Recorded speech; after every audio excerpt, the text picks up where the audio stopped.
تکلیف کی شدت سے مجھے یوں محسوس ہو رہا تھا جیسے میرا بازو شانے سے اکھڑ کر الگ ہو جائے گا، مگر اسی وقت شوزب کی چیخ سنائی دی۔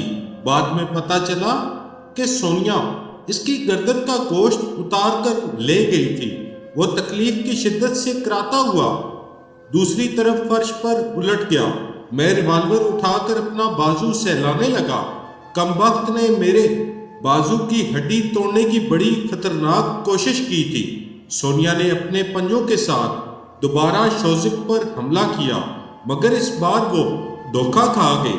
اس کے داؤ میں آ کر خود کو چھڑانے کی کوشش کرنے لگی۔ میں نے ریوالور کی نال کو شوزب کی کن پٹی پر رکھتے ہوئے کہا، بس کرو ماسٹر، اس وقت ہم لڑنے میں وقت ضائع نہیں کرنا چاہتے۔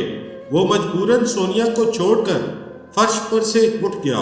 میں نے کہا، میری انگلی ٹریگر پر ہے، تم ذرا سے بھی حرکت کرو گے تو جہنم میں پہنچ جاؤ گے۔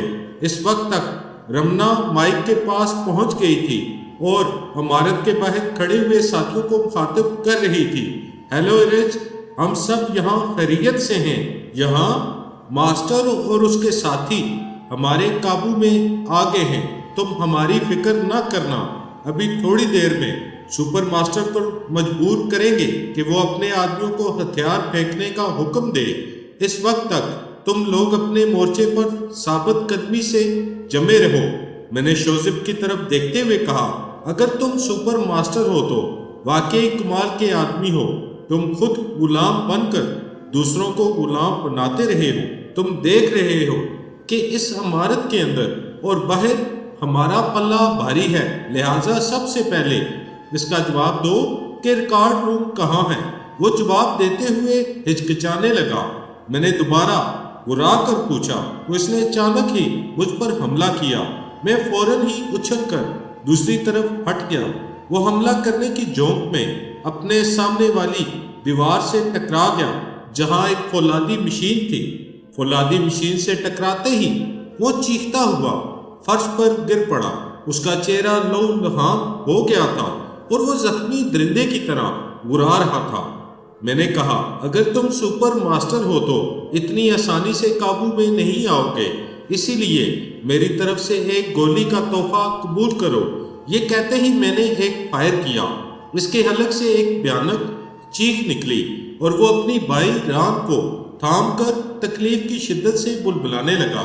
میں نے بڑی فاقی سے کہا، میں تمہیں پہلے بھی وارننگ دے چکا تھا کہ ذرا سی بھی حرکت کرو گے تو جہنم میں پہنچ جاؤ گے۔ اب تم وہاں سے اٹھنے کے قابل نہیں ہو۔ سیدھی طرح بتا دو کہ ریکارڈ روم کہاں ہے۔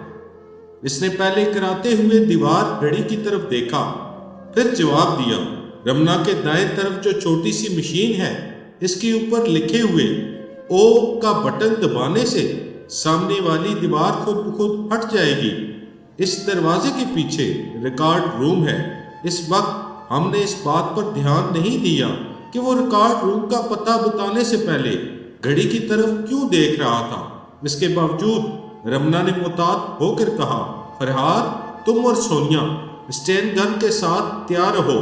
میں اس مشین کا بٹن دباتی ہوں، اگر کوئی خطرہ پیش آیا تو فوراً گولیاں چلا دینا۔ سونیا وہ دونوں اسٹین گنیں اٹھا کر لے آئی تھی جنہیں ہم لڑائی کے دوران ہاتھ سے باہر چھوڑ آئے تھے۔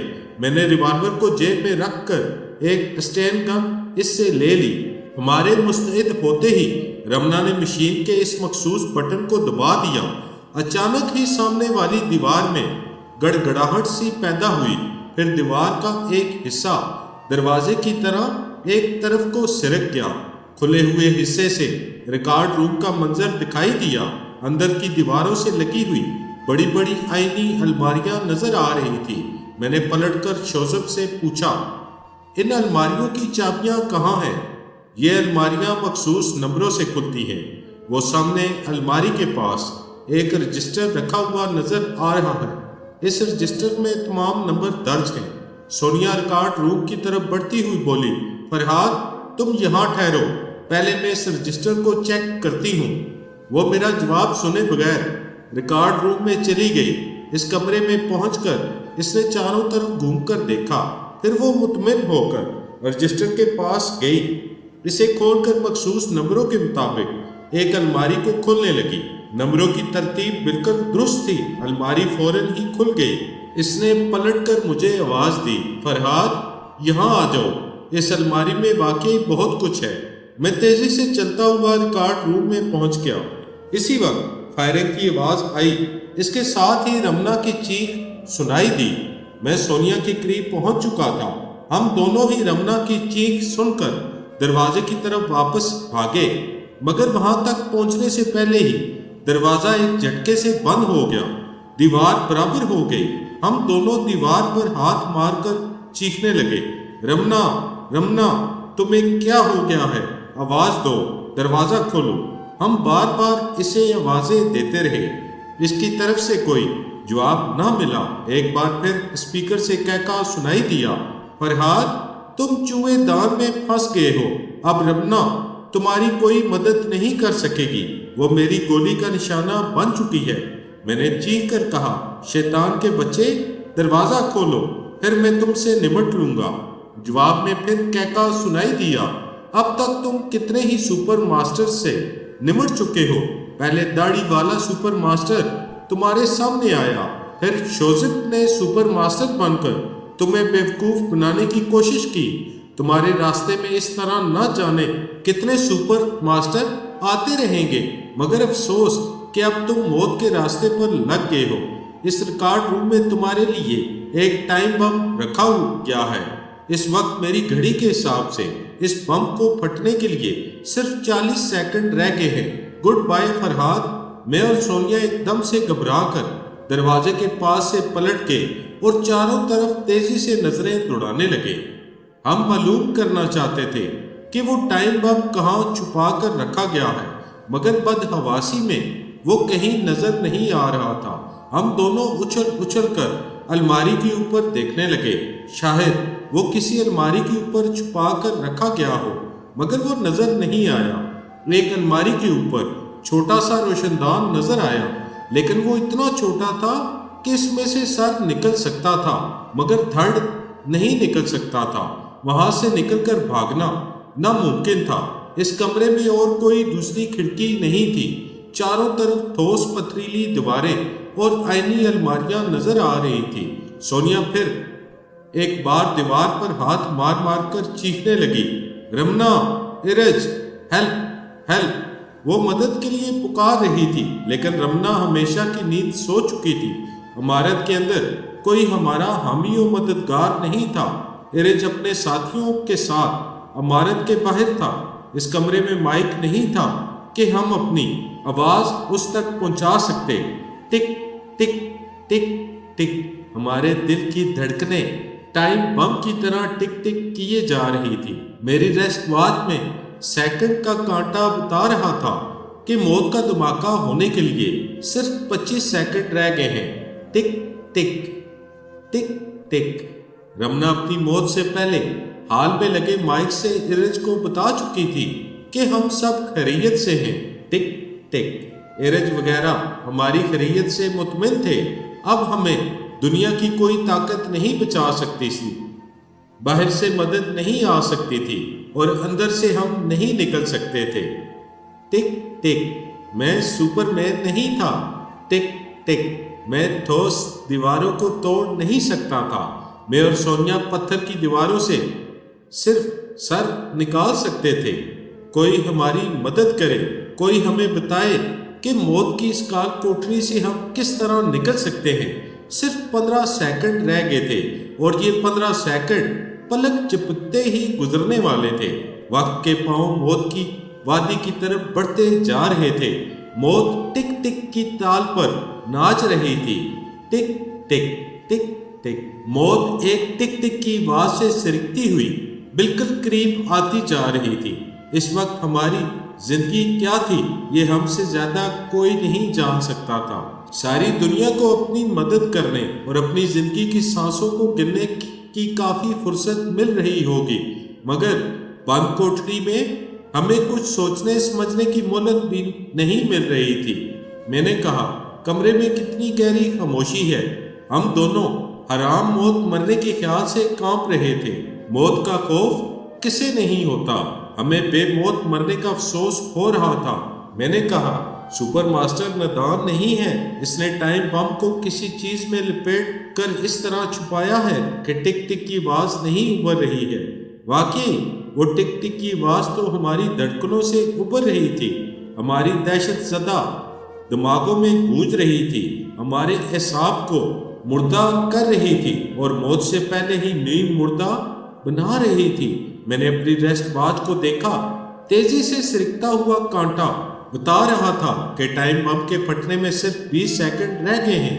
تب اچانک ہی سونیا دوڑتی ہوئی کمرے کے وسط میں آئی، پھر اس نے فرش پر اپنے دونوں ہاتھ اور دونوں گھٹنے ٹیک دیے، پھر ایک کتیا کی طرح سر اٹھا کر فضا میں سونگنے لگی۔ فوں فوں، وہ تیزی سے سانس چھوڑنے اور کھینچنے لگی، پھر کسی خاص بو کو سونگتی ہوئی گھٹنوں کے بل ریگھتی ہوئی 2 آئینی الماریوں کے درمیان پہنچ کر پھر ان کے درمیانی خلا میں منہ ڈال کر سونگنے لگی اور اسی ہی لمحے وہ اچھل کر کھڑی ہو گئی۔ اس نے ایک الماری پر ہاتھ مارتے ہوئے کہا، فرحاد اسے جلدی سے ہٹاؤ۔ میں نے بڑی پھرتی دکھائی۔ ہم دونوں نے مل کر پوری قوت سے اس آئینی الماری کو ایک طرف ذرا سا ہٹا دیا۔ وہ فوراً ہی الماری کے اندر گئی، پھر فرش پر جھک کر دبیز کپڑے میں لپٹی ہوئی کوئی چیز اٹھا کر میرے پاس لے آئی۔ ہم دونوں نے اسے کان سے لگا کر سنا۔ اس کے دبیز کپڑے کے اندر سے ٹک ٹک کی دھیمی دھیمی سی آواز ابھر رہی تھی۔ میں فوراً ہی اچھل کر اس الماری کے اوپر پہنچ گیا جس کے پیچھے دیوار پر چھوٹا سا روشن دان بنا ہوا تھا۔ سونیا نے اس کپڑے میں لپٹے ہوئے بم کو میری طرف بڑھایا۔ میں نے اسے لے کر روشن دان کے باہر ہاتھ نکالا اور اسے پوری قوت سے جتنی دور پھینک سکتا تھا پھینک دیا۔ اس کے بعد الماری سے کود کر سونیا کے پاس پہنچ گیا، پھر ہم دونوں فوراً ہی فرش پر اوندے ہو کر لیٹ گئے۔ 1 سیکنڈ کے بعد ہی زبردست دھماکہ سنائی دیا جس سے دیواریں لرز گئیں اور آئینی الماریاں ایک دوسرے سے ٹکرا کر بجنے لگی، لیکن خیریت یہ ہوئی کہ وہ صرف بچ کر رہ گئی۔ اگر وہ گر پڑتی تو ان کے نیچے ہمارا کچومر نکل جاتا۔ اس ریکارڈ روم کے باہر روشن دان کے دوسری طرف پتہ نہیں کیسی تباہی مچی ہوئی تھی۔ صرف اتنا اندازہ ہو رہا تھا کہ دوسری طرف کی دیواریں شاید گر رہی تھی، کیونکہ روشن دان والی دیوار بھی کہیں کہیں سے تڑک گئی تھی۔ ایک طرف بڑا سا شگاف بھی پیدا ہو گیا تھا۔ ہم نے فرش پر لیٹے ہی لیٹے دیکھا اس شگاف کے دوسری طرف گرد و غبار کے سوا کچھ نظر نہیں آ رہا تھا۔ بہرحال اتنا یقین ہو گیا تھا کہ ہم موت کے آئینی پنجوں سے صاف بچ گئے ہیں۔ دوبارہ زندگی کا روشن چہرہ دیکھ کر سونیا کی آنکھوں سے آنسو نکل پڑے۔ وہ مسرتوں کے ہجوم میں کانپتی ہوئی مجھ سے لپٹ گئی۔ میں اسے سینے سے لگا کر اس کے دل کی دھڑکنوں سے زندگی کی دھڑکنوں کا یقین کرنے لگا۔ یہ یقین بڑا طمانینت بخش تھا۔ وہ البیلی اور جیالی محبوبہ موت سے پنجے لڑا کر محبت کی ایک نئی روایت قائم کر رہی تھی۔ اپنی سونیا کو گوش میں سمیٹ کر میں اس پر جتنا بھی فخر کرتا کم تھا۔ اس بار کامیابی کا سہرا اسی ہی کے سر تھا۔ اسی نے ٹائم بم کو تلاش کر کے میری جان بچائی تھی۔ میں تمہیں مرنے نہیں دوں گی، اپنی آخری سانسوں تک تمہارے لیے موت سے لڑتی رہوں گی۔ میری جان، میرے محبوب، تم اسی طرح پیار کرتے رہو، میں گولیاں برساتی رہوں گی۔ کوئی مائی کا لال میرے فرحاد کے سامنے دشمن بن کر نہیں ٹھہر سکے گا۔ ہاں میری جان، مجھے یقین ہو گیا ہے کہ تمہارے ایک ہاتھ میں اسٹین گن ہو اور تمہارے دوسرے بازو پر میرا سر ہو تو میں دشمنوں سے بے نیاز ہو کر آرام سے سو سکتا ہوں۔ واقعی میں اس وقت ساری دنیا سے بے نیاز ہو گیا تھا۔ اس کے سانس لیتے ہوئے سینے پر سر رکھ کر دوستوں اور دشمنوں کو بھول چکا تھا۔ تھوڑی دیر بعد میں نے پوچھا، تم نے بو کیسے سونگھ لی تھی؟ جس کپڑے میں ٹائم بم کو لپیٹا گیا تھا وہ ماسٹر سائمن کے بدن کا اترا ہوا لباس تھا۔ میں ماسٹر سائمن کی بو پہچانتی ہوں۔ وہی بو اس کے لباس سے آ رہی تھی۔ مجھے بہت پہلے ہی سونگھ لینا چاہیے تھا۔ مگر بدحواسی کی وجہ سے ذہن اس طرف مائل نہیں ہوا تھا۔ ہم فرش پر بیٹھ گئے۔ میں نے سامنے پڑے ہوئے شگاف کی طرف اشارہ کرتے ہوئے کہا، ہمیں اس راستے سے باہر نکلنا چاہیے، ابھی سپر ماسٹر زندہ سلامت ہے، وہ پھر ہمیں نقصان پہنچانے کی کوشش کرے گا۔ آؤ اب ہم اس کی خیریت پوچھیں۔ ہم دونوں وہاں سے اٹھ کر دیوار کے پاس آئے۔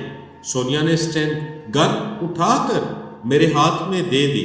دیوار پر جہاں شگاف پڑا ہوا تھا وہ حصہ قدرے کمزور ہو گیا تھا۔ میں نے ایک زور کی لات ماری، شگاف کے آس پاس کے پتھر ٹوٹ کر گرنے لگے، شگاف اور چوڑا ہو گیا۔ ہم نے جھانک کر دیوار کی دوسری طرف دیکھا تو ایک کشادہ کمرہ نظر آیا۔ اس کمرے کے آخری سرے پر ایک زینہ تھا جو اوپر چھت کی طرف گیا تھا۔ سونیا نے کہا، ہمیں اوپر جا کر دیکھنا چاہیے۔ نہیں، پہلے ہم رمنا کے پاس جائیں گے، پتہ نہیں وہ مر چکی ہے یا زخمی پڑی ہے۔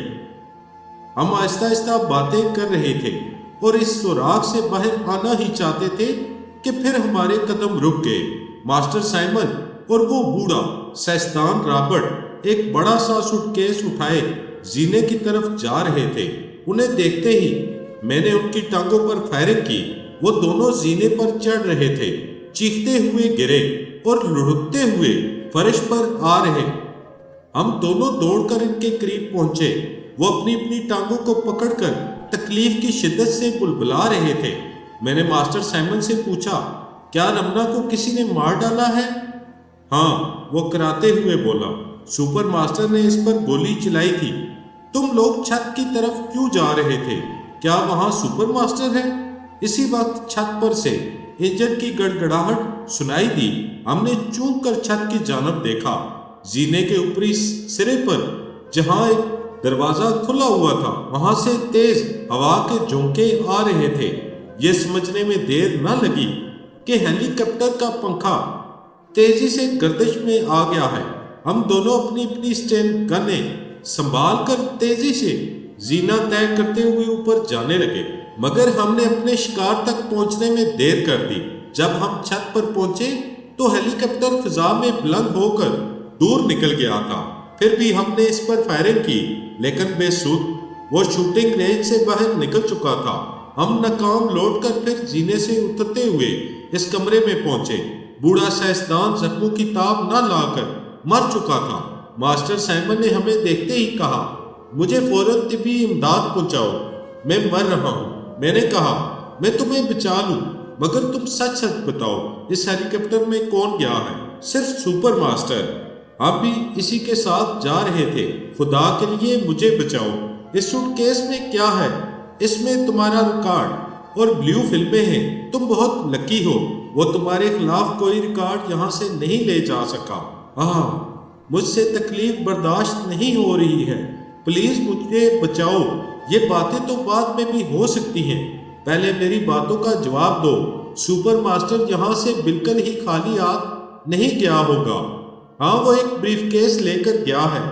اس بریف کیس میں کتنے ہی ممالک کو بلیک میل کرنے کے لیے اہم دستاویزات ہیں۔ تمہارے پاس سے حاصل کی ہوئی مائکرو فلم بھی اسی بریف کیس میں ہے۔ میں نے سونیا کی طرف پلٹ کر پوچھا، کیا میرے پاس کوئی اہم مائکرو فلم تھی؟ سونیا نے اس بات میں سر ہلا کر کہا، ہاں، اس مائکرو فلم کو بیلموڈو نے تمہارے ملک سے حاصل کیا تھا۔ وہ فلم تم نے اس سے چھین لی تھی، مگر یہاں پہنچنے کے بعد وہ فلم پھر تم سے چھین لی گئی۔ فرحاد، تمہیں یاد نہیں ہے، مگر تمہیں یہ سمجھ لینا چاہیے کہ تم بڑے ہی محب وطن تھے۔ اپنے ملک کی وہ مائکرو فلم حاصل کرنے کے لیے جان کی بازی لگاتے ہوئے یہاں پہنچے تھے۔ ہاں، تم سمجھا رہی ہو تو میں سمجھ رہا ہوں۔ اب میں اس مائکرو فلم کو حاصل کرنے کے لیے زمین کے آخری سرے تک سپر ماسٹر کا پیچھا کروں گا۔ سونیا نے کہا، میرا خیال ہے کہ وہ پھر یہاں واپس آئے گا، اسے ایک بہت بڑے ملک کی حمایت حاصل ہے، وہ اسی بل بوتے پر یہاں دوبارہ آئے گا۔ ہمیں فی الحال اس سے نہیں الجھنا چاہیے، بہتر یہ ہے کہ ہم جلد از جلد اس جزیرے سے نکل جائیں۔ نہیں سونیا، میں وہ مائکرو فلم اس سے لے کر ہی جاؤں گا۔ ٹھیک ہے، میں کب منع کرتی ہوں، لیکن اسے حاصل کرنے کے لیے ہمیں کوئی دوسرا راستہ اختیار کرنا ہوگا۔ اگر ہم یہاں رہیں گے تو دوبارہ اس کے جال میں بری طرح پھنس جائیں گے۔ تم وقت کی نزاکت کو سمجھو فرحات، میری بات مان لو۔ ہم یہاں سے جائیں گے، پھر اچھی سی پلاننگ کے بعد سپر ماسٹر سے ٹکرائیں گے۔ وہ معقول مشورہ دے رہی تھی۔ ہماری باتوں کے دوران ماسٹر سائمن کے کرانے کی آوازیں آ رہی تھی، پھر وہ آوازیں مر گئی۔ ہم نے اس کی طرف دیکھا تو وہ سرد پڑ چکا تھا۔ میں نے اس کی جیبیں ٹٹول کر کہانی کا بقیہ حصہ اگلی قسط میں پیش کیا جائے گا۔ جاتے جاتے آپ سے چھوٹی سی گزارش کریں گے کہ چینل کو ضرور سبسکرائب کریں اور بیل آئیکن پر ضرور کلک کریں تاکہ آگے بھی آپ کو کہانی کی بقیہ اقساط ملتی رہے۔